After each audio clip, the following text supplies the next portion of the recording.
sometimes you don't find someone for a long time, and then when you do, it changes your whole life. You find someone, maybe it's just a YouTube video, and it's you saying it's still your motherfucking set, and it's you just pushing people and telling people to go get after it, and people see that, and all of a sudden it's like they get goosebumps, their heart starts racing. It's like you gave them a drug, like you gave them fuel.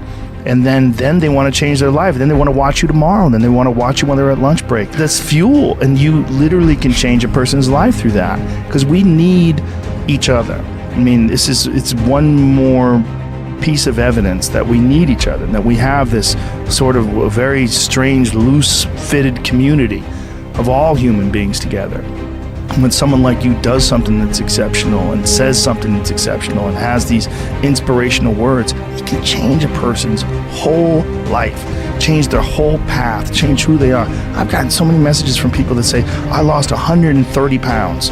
You know, I did this. I got off sugar. I'm fucking running every day. I hit the gym 5 days a week now. I'm a different person. I'm drinking water. I'm exercising. I take vitamins. I'm eating healthy. I got more juice. I got more energy. My whole life is different now. There's no personal satisfaction in accomplishments if nobody loves you. You're not going to enjoy it. Love is the most important thing. And that sounds so cliche, but without love, it's all useless. Yeah. It's all useless. We all need each other. Yeah. We really do. There's something beautiful about that, though. You know, like you can't just go it alone. You really do need each other. Through time and effort, you build a stronger human. You build a stronger body. You build a stronger mind. You build accomplishments and will and momentum. And then you look back and you go, hey man, I'm not washing tables anymore. You know, I'm not washing dishes. I'm not cutting lawns. I'm not digging ditches. I'm a different person now. You are not your past. You're you. You're you right now. You might have done some things you wish you hadn't done. Don't dwell on that. You learn from it, that's fine, but don't dwell on it. Just keep moving. Keep moving. You know, use it as fuel. Say, never again. I get what I did wrong, but don't think that you're that person that made those mistakes. You're the person who's learned. I think that enduring something, and building up that ability to endure things. That's also a very important mechanism that you could apply to everyday life. Like that, the mechanism of understanding how to endure. Because a lot of people are just running from discomfort. They're running from it. They're just avoiding it. It's so easy to. And like if you get distracted for a second, you're like, let me check my phone.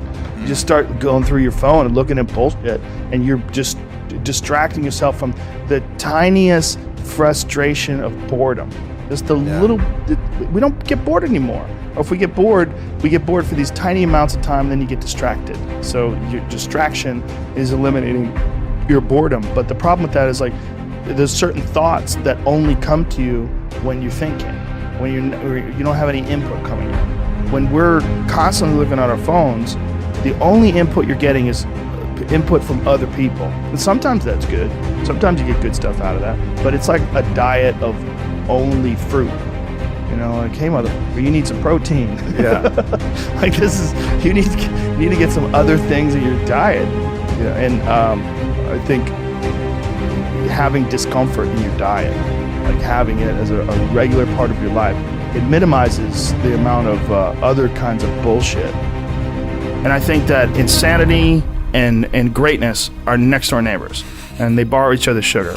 There's something about mastery, like true mastery, that requires you to shut off massive areas of your life, personal areas, relationships, education. My education was a joke.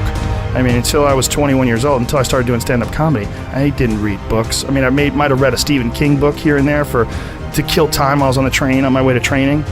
But there was no desire to educate myself. If I was educating myself, it was maybe reading the Book of Five Rings to learn better strategy, to be a better fighter. That was all it was. Or was there ever a point where you said, I'm a little out of balance, I need to go the other way? Well, I realized I was a flawed person for sure. You know, and I think in realizing that you're a flawed person... What helped you realize that? Just being an idiot, you know, realizing, you know, girls would get mad at me, or maybe guys would get mad at me, whatever it was. I realized that I had flaws, you know. I knew that I was, and then also failing at comedy. One of the hardest things to do is to go from being really great at something to sucking at something. And that's something that you suck at is now your path. And that's what I found myself in comedy. I could get laughs every now and then, but I knew I wasn't anything special. I knew I was terrible. And there was something exciting about being terrible because I had potential, because there was potential for growth. If you start doing it and you're great at it, like naturally, like maybe I wouldn't have had the motivation to do it as a living for 25 years like I've done.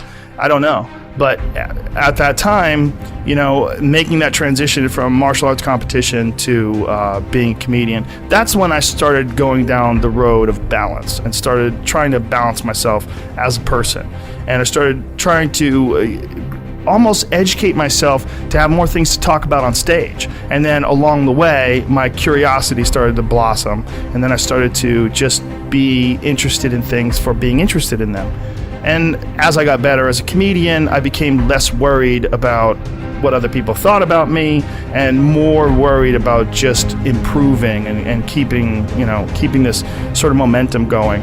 And as I relaxed more, in having some success in life and sort of not worrying about bills as much, not worrying about my future, then I started to explore altered states of consciousness, and then I really started opening up the door to the whole yin and the yang. Life is filled with so many different kinds of experiences that are available, and that's one of the things that you sort of open up to when you relax.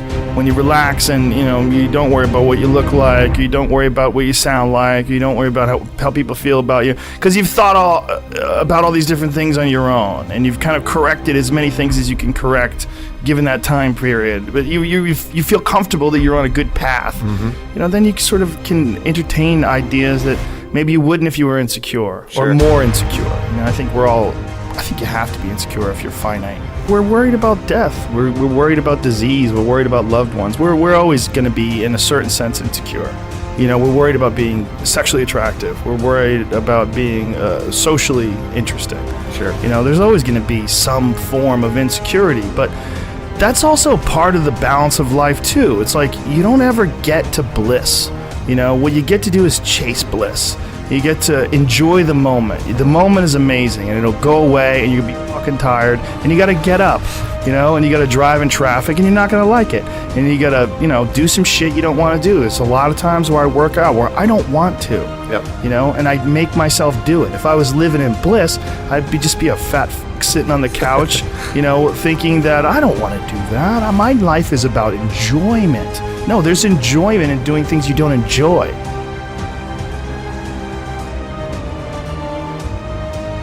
For whatever reason, most people, their associations are to avoid anything that's uncomfortable.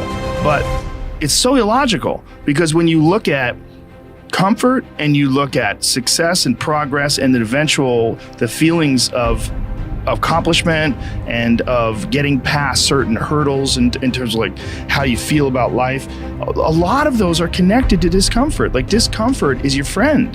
It really is. Like discomfort and not being happy and content with certain situations in life or certain feelings in life, they're massive motivators, and they're amazing at facilitating change.